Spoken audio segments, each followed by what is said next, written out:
এই বিড়ালকে কখনো আপনারা কষ্ট দিবেন না, বিড়ালকে আদর করবেন, বিড়ালকে ভালো মতো পুষবেন। বিড়াল যদি কোনো জাতির জন্য দোয়া করে, কোন গৃহস্থর জন্য দোয়া করে, ওই সংসারের মধ্যে উন্নতি শুরু হয়ে যায়। ওই সংসারের মধ্যে আর এক নাম্বার হলো, যে ঘরে বিড়াল থাকে সেই ঘরে জিন আসতে পারে না, জিন বাস করতে পারে না।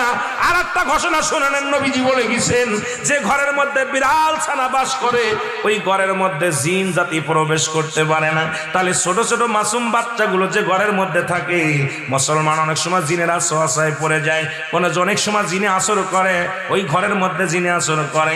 যে ঘরের মধ্যে বিড়ালকে আদর করে বিড়াল থাকে, ওই ঘরের মধ্যে বিলাই বিড়াল বিড়াল বিলাই বিলাই, এইটা যার ঘরের মধ্যে আছে এই ঘরের মধ্যে দুষ্ট জিনেরা আসতে পারে না। জোরে জোরে চিল্লায়া বলা যাবে না মারহাবা। একবার নবী সুলাইমান আলাইহিস সালাম শুনতে পাইলেন পাশের বাড়িতে একটা কুকুরকে কষ্ট দিয়ে বিষ